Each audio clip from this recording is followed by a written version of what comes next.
I've had Horst for close to 4 years. He is a 5-year-old German Shepherd. He has been on 2 tours in Iraq with me, and he has been my first and the only military working dog I've handled.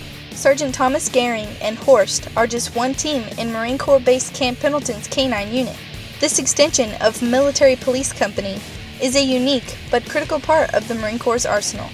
We have a bunch of different jobs as dog handlers. We use also drug dogs. We also support off-base and on-base for bomb calls. If there's missing people, missing children, we respond to those, help out, get the dogs, help try to track them, find the people. Yeah, I mean, then the dogs are just out there on patrol, physical deterrent, psychological deterrent. Someone's not compliant, or someone's running away, or someone has actually fled from the police and they're off hiding in the woods or whatever. We go out there with the dog can find them. So that right there, we give a warning order. Hey, you come out right now.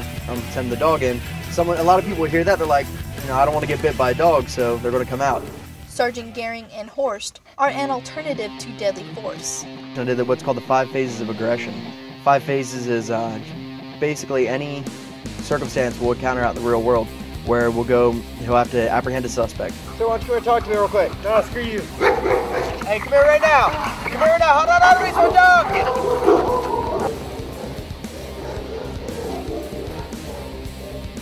He'll have to stay calm around a suspect that's not aggressive. He'll have to out on command. He'll have to stop biting on command. He'll have to do a standoff, which is where you saw where we send the dog, and if the suspect gives up, he can't bite him, so the dog doesn't bite him. And also we went into a little bit more of the vehicle bites, vehicle extractions.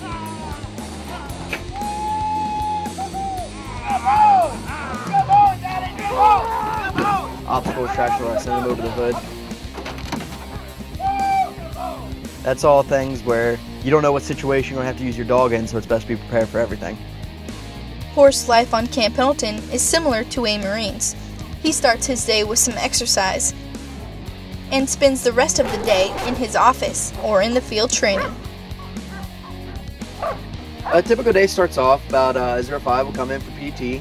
After that, we'll come in and do kennel care. We'll clean all the runs, feed the dogs. Do our grooming checks, make sure the dogs are okay, they got their food. Give the dogs about an hour after they eat so they don't get bloat.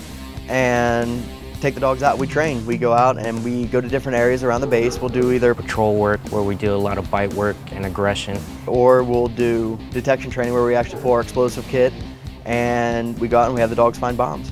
Keeping the skills of the dog team up, so when we are utilized, when we do get to a call or we go on deployments, the dogs are at their highest proficiency. Marine and K-9 duos assume a vital role while deployed in support of the global war on terrorism. In the field, our primary job is detection of explosives, detection of IEDs, caches, anything that's out there to hurt Americans in country, we're out there to find. The United States Armed Forces have employed handler K-9 teams in several wars and conflicts.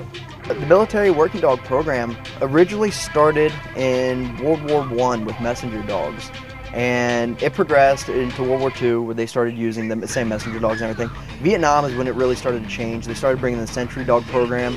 They started using different types of breeds, like they experimented with Rottweilers and Dobermans and German Shepherds. Eventually the German Shepherd stuck, the Rottweiler and Doberman, we don't use them anymore. We also got away from the sentry dog program and got more to the dual purpose, which is the aggression dogs, the protective service dogs, and the detector dogs. So it's both types of dogs in one. And that's what we use today, is the dual purpose detector dogs. The Camp Pendleton kennels display several symbols of pride and remembrance, including a military working dog memorial and a tribute to a fellow handler who lost his life while serving in Iraq. Horst and his 4-legged brothers and sisters have the same mentality that Marines are known for. There's also a level of aggression with these dogs. These dogs are bred, in part for their aggression, for the wanting to bite, to protect their handler, and that's the loyalty and obedience that we have. I can go out anywhere, and if someone attacks me, whether it's anybody, my dog's going to defend me because I'm his dad, and he's going to do everything in his power to keep me safe. My dog is my partner. He's not just my dog or my pet, he's my partner. Reporting from Marine Corps Base Camp Pendleton, I'm Lance Corporal Stephanie Ingersoll.